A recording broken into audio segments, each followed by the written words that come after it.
Beberapa tahun ini, dari kuliah sampai kerja, gue telah mendalami artificial intelligence hingga ribuan jam. Dan hari ini gue bakal bahas dampak mengerikan AI di masa depan. Sebenarnya dampak ini udah telat untuk diperbaiki ya, tapi kalau kalian nonton video ini sampai habis, kalian bakal punya cukup waktu untuk sadar apa aja perubahan yang harus diantisipasi. Untuk ekspektasi kalian ya, di tahun 2030, AGI atau Artificial General Intelligence akan mulai diterapkan. AGI ini bisa lebih pintar dari Einstein, lebih strategis dari Sun Tzu, dan lebih bijaksana dari Solomon. Kedengarannya keren ya, teknologi maju, oportunitas baru terbuka. Tapi ini artinya manusia udah nggak lagi diperlukan dong. Mungkin gue kasih paham dulu ya, gimana istilah AI ini terbentuk. Munculnya ide AI itu sebenarnya cuma dari grup diskusi kampus, Dartmouth College, di tahun 1956. Ini tuh kayak tongkrongan laki biasa. Bisa gak ya, mesin punya kapabilitas kayak otak manusia? Jelas ide gila ini banyak yang bercandain karena dianggap mustahil. Tapi, karena dedikasi orang-orang di grup ini, mereka ciptain konsep awal, yaitu neural network. Ini tuh pondasi dari AI modern yang kita pakai hari ini, kayak ChatGPT. Nah, cuman, namanya juga grup diskusi ya. Kebanyakan idenya tuh berupa konsep dan teori. Sampai suatu saat di tahun 1980-an, ada researcher dari London yang mau raup konsep ini dan buat jadi kenyataan. Praktekin lah ibaratnya. Nama dia adalah Geoffrey Hinton, yang sekarang kita sebut sebagai Godfather of AI. Pas awal-awal, dia berkali-kali kasih proposal untuk dorong konsep neural network ini untuk jadi kenyataan. Tapi banyak banget ditolak sama lembaga-lembaga besar, dengan alasan budget yang terlalu mahal dan tingkat sukses yang rendah. Bahkan ditolak sama John McCarthy, si ketua grup diskusi AI yang gue sebut tadi. Ya, pokoknya panjang lah kisah hidupnya. Tapi dengan hebatnya, dia tetap gigih dan akhirnya bisa demonstrasiin konsep backpropagation, yaitu algoritma paling penting dalam AI untuk ngelatih model dari data yang kita sediain. Produk AI zaman sekarang bisa maju pesat, salah satu alasannya adalah karena Geoffrey Hinton ini. Bayangin aja, AI dari yang cuma bisa main catur di tahun 1951, sekarang di tahun 2025, AI dikabarin udah bisa jadi menteri suatu negara. Udah terjadi di Albania. Sekarang langsung aja kita bahas dampak negatif AI terhadap manusia. Semakin AI makin pintar, semakin terlihat bodoh manusia, dan semakin nggak bisa dihindarin. Di fase AGI nanti, AI udah bisa mulai belajar sendiri, berkembang sendiri, sampai akhirnya di waktu yang dekat, kecerdasan motorik dan sensorik mereka bisa melebihi manusia. Kalau gitu, manusia apa gunanya lagi kan? Inilah yang bakal ditanyain semua orang. Dan dengan mindset kayak begini, sebenarnya peran manusia di dunia kerja tuh bakal hilang bukan karena AI-nya, tapi justru karena pola pikir manusia sendiri. Para pendiri dan aktivis AI setuju kalau ada dua jenis ancaman utama. Ancaman pertama, penyalahgunaan AI. Contohnya lihat hari ini, banyak negara-negara, terutama di Eropa, kebijakan AI di militernya tuh nggak ada batasan. Senjata AI jadinya nggak ada aturan ketat. Kalau kalian macam-macam sama presiden, bisa aja ada drone pemerintah yang dikontrol dari jarak jauh, cari muka lu, dan tembak lu di jalanan. Terus terbang lagi tanpa jejak. Contoh lainnya, senjata biologis. Kemarin aja AI udah bisa bikin virus baru. Bayangin kalau emang udah semudah itu, COVID jenis baru bisa muncul lagi untuk disebarin di negara yang ditargetin. Nah, ini semua contoh kalau AI ada di tangan pemerintahan. Belum lagi kemungkinan besar AI dipakai sama warga sipil untuk hal-hal jahat. Di era sekarang kan lagi rame nih, yang namanya AI agent. Ibaratnya tuh kayak lu punya pembantu digital yang bisa disuruh-suruh ngapain aja. Teknologi ini baru loh. Tapi, udah mulai muncul banyak kasus penipuan online. Apalagi di era AGI atau super intelligence nanti. Ancaman kedua, pengglorifikasian AI.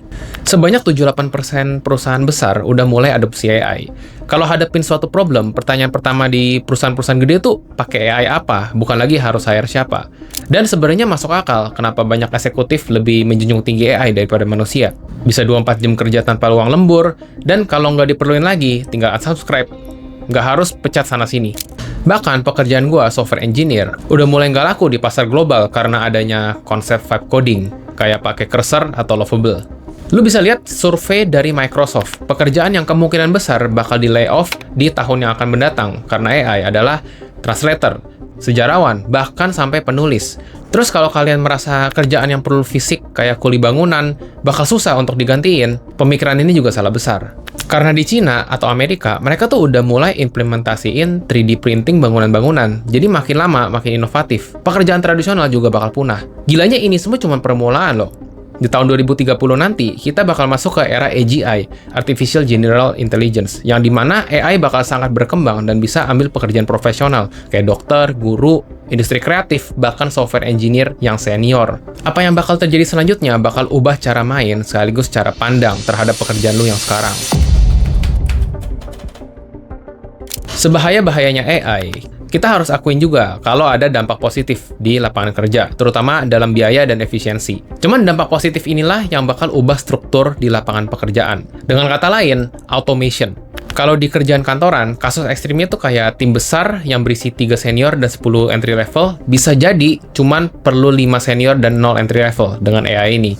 Jadi tiap senior itu bakal pakai AI agent untuk bantu selesaiin kerjaannya, daripada harus hire orang yang fresh graduate atau internship. Kalau pekerjaan yang turun lapangan, lebih serem lagi.